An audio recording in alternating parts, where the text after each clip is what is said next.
evening. Happy Friday. How are you all doing this evening? I had no intentions of going live. I really wasn't even sure. Woke up with a little bit of a funk and haven't been quite feeling normal. Can you imagine? A lot of interesting stuff, kind of processing, trying to soften, going within, and just observing what seems unlike and unusual. Hi, Cody. Hi, Cheryl. Hi, Kelly. So, hold that thought.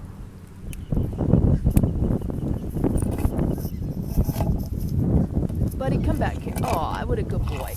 What a good boy. Okay, so I had to make sure Buddy was in a comfy spot, and I had to step down because I have kind of an angle slant going on over here. So, hi, Lynn. How are you?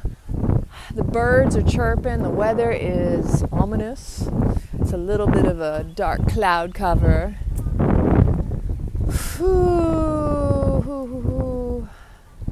I picked a flower on the walk because this is a bougainvillea over here, right? Because we can all use a little bit of vibrancy and color in our lives, right? Just maybe to soften, to find the feminine, the kindness with ourselves. Aw, hi Bridget, how are you doing? I took a ride over to one of my favorite metaphysical stores this afternoon. It's the same place I bought my Larimar, my bracelets, which I forgot to take off before I took my walk, and my earrings and my necklace. And I was trying to reconnect and see some people I hadn't seen in a while. And I was sharing how I was seeing that I needed to be a little bit more compassionate within and also to those I love. As much as I try, sometimes maybe it doesn't come across that way. Maybe I also don't even see it, and so therefore I try to check myself regularly. Hi Vanessa, hi Luann. The wind. So with this full moon energy, that what I've sensed that it's really been coming up, there's a lot of our stuff coming to surface. I didn't feel quite myself this morning when I woke up. I didn't sleep the greatest. I did and I didn't. It's an unusual, why didn't I sleep so well? Well, I took some melatonin last night hoping I would get a good night's rest, and I woke up feeling groggy. So I dislike that feeling when your eyes feel heavier and you still want to remain in the bed. Boy, can you feel that rolling in? I'm probably not going to last long, but I didn't anticipate this to be a long broadcast. Hi, Laura and Rebecca. How are you? So, as a result, there was a little slow movement to my morning. Thank you, Laura. And when I was checking in with myself, I was trying to figure out and feel out what was going on. And, sometimes we're trying to put a finger on something. We're trying to make sense of things to the point where we overshadow instead of just being with what is and allowing. And so I did my practice, and I just felt very much more in a slow and steady mode, taking it easy, no rush to be anywhere, no need to do anything. There were a couple things on my agenda, on my list of things to do, but I didn't want to overextend myself, right? So as a result, I kept myself very calm, very compassionate within. And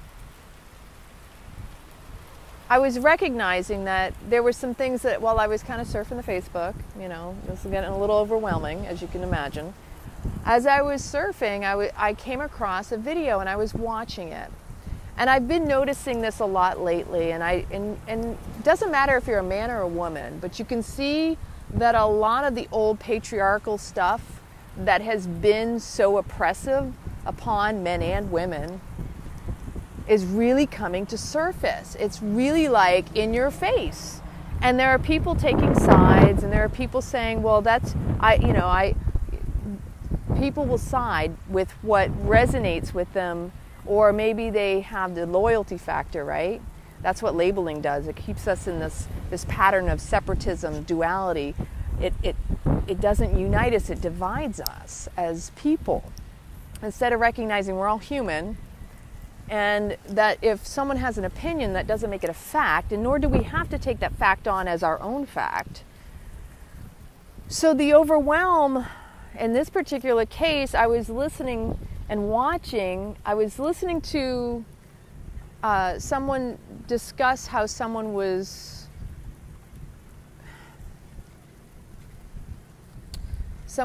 picking apart a letter.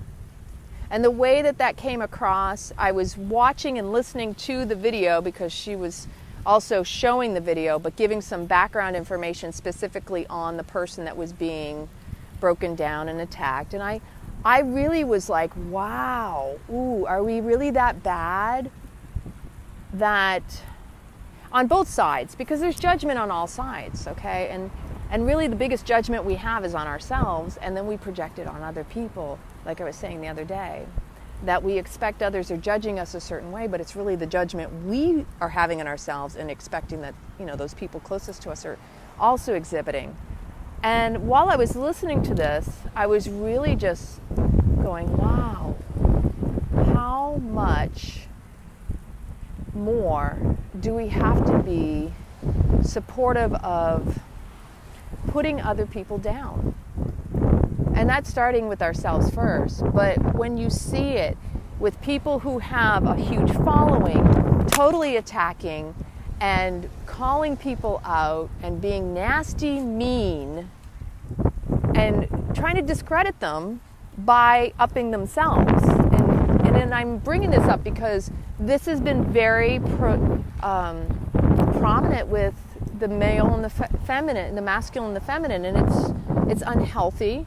And for many of us women who have experienced that kind of a dynamic, I mean, obviously I can only speak from a woman's perspective. I know from my experience in the military how easy it was to try to discredit me. No matter how hard I worked, I always felt like I was having to work that much harder to prove my worth and my value to the organizations I worked for. Whereas the men I worked with didn't seem to have to deal with that, and that they had their buddies. And the military environment, y'all, is like the cut and dry. You can't not see it. It's very clear. Like, oh, she's getting emotional, versus the fact that, I'm sorry, but I've seen men get emotional too. And they take it personal, even more than the women. Where the women that I worked with a lot of times would be like, this is work. And then that whole, it was crazy. So where we're going to see the change out around us is really going to come from working on the change within us.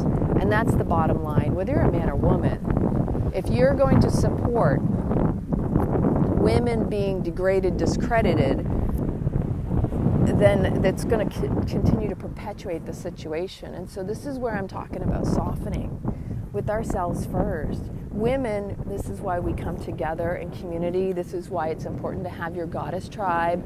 I dislike the word tribe so much, but this whole gathering, this whole need for support with one another, not separate, but connected, right? We're all here to connect, and we have to find that connection. And ultimately, that's going to be love and compassion and kindness. And when you can demonstrate that from your own personal self and how you treat yourself, others around you are also going to follow suit, but it's going to ripple out. Others are going to feel permission to be able to do it for themselves, as well as reciprocate that behavior towards you. So I guess I only brought this up because it brought up, obviously, an old wound in the sense that you see it so prevalent in, even if you dislike your president, you dislike whoever, I don't even need to use names, it's totally irrelevant. If someone is out there in the forefront and they're continuing the old dialogue of, oh, well, she's a woman, whatever that, and I don't even want to bring up the old sayings because they're just, it would continue, but when you see that, turn it around, find a way to soften and go, it's really sad, but you can only really see the person from where they're at, and that really bullying, a lot of us out here have been bullied. When the bullying is still there, it's because they still feel bullied within, whether it's in an internal dialogue, the inner critic, or even in their own environment, that they still do it and they're perpetuating it, right, with other people. Healed people heal people, but hurt people will hurt people. So if you can recognize the whole bully tactic is about the hurt that's within, that's unhealed, and then you can soften it within yourself to allow the space for the other people around you to grow. First, you have to work on allowing yourself to heal and grow before you can truly hold space for others. The stronger you are, the more able you'll be and available for others to also be in that space. And one of the things I've learned, and I can't speak from a man's perspective, but I know from a woman's perspective, when we still have our stuff and we're working through it, whatever our stuff is going to continue to show up in our lives. Whenever it comes up, it's in your face, and we can't deny it. It's an opportunity, and we just need to recognize where our thought patterns are, what our belief systems are, and what it is that we can work the most on to soften. Look at this. This is his buddy over here. He's looking for something to chew on. And I know I needed to, I knew, that's what I forgot to get, was something. I meant to go pick up something for him to chew on. But I think what I'm going to do is give him some melon when we get home. Or sweet potato, because he's really loving the sweet potato and the bananas right now. Buddy, come over here, baby. Come over and lay down. Thank you. He has found himself another chewy. Okay, you're good. Now just lay down. You're good. I will dig it out later. So the reality that I found in this life and my experience, and even today, is that what we're coming through right now is looking at the old patterns. And that stuff is coming up for all of us, not just the individuals that are bringing it to our attention. But in order for us to heal as a whole, we have to recognize it's an aspect of each and every one of us. Whether it's an old pain wound, or even in the case of the collective, it's time to heal and let's shift this. There is no such thing as trying to bring up, I've heard this a lot in spiritual communities, the rise of the feminine. Yes, the rise to come back in balance, not one to be overpowering the other. The reality is that we are not fully equal on the physical realm, but we can balance the energies and recognize how we can serve one another. What is our gift? What is it we bring to the table? What is it we can harness and complement one another, versus if I try to discredit you, that makes me even better. This is the old way of doing things. If I talk crap about you, it makes me look better. No, it doesn't. You can see it. I don't need to speak or point anybody out. I know, even if, in my case, if I say something and it's to elevate myself, I have to eat those words, Taste your poison before you speak it. If you don't recognize what it is that's going on inside of you, you're likely to have a toxic environment around you. If you're sipping on your own poison, whether it's negative self-talk or you're spewing it out, you have to take it back and soften and be kind. I was sharing with my girlfriend, I said, one of the hardest things for me to learn over the course of these years and in this time that I've been working on me has been to truly... Shopper time, passing by Harley. Harley! One of the things that has really been the most humbling... Ooh, I'm on these stones, so you see what I'm standing on. Has been learning to forgive. And it's not the forgiveness of others I'm talking about. It's about the forgiveness for myself. And we can never forgive another unless we're willing to forgive ourselves first. This is what I've learned. I'm not perfect, and I know from my life, the most important thing for me to learn was that I've done the best I can, and that I even forgive myself for allowing myself to get upset with other people, or to allow myself to get baited, triggered, sparked, whatever it is. Because that in itself is something I need to work on and heal. So forgiveness is a constant work in progress for me, always. And I'm always humbled when I see someone who can just forgive on a dime, like, I forgive you, it's not a big, like they can let stuff go. Me? You want to talk about how hard it's been for letting shit go in my life? I'm a Leo, and like little things, like if you cross my family, my sisters, you do anything, it was a big loyalty thing in my family. And that was the holding on, the holding on to resentment.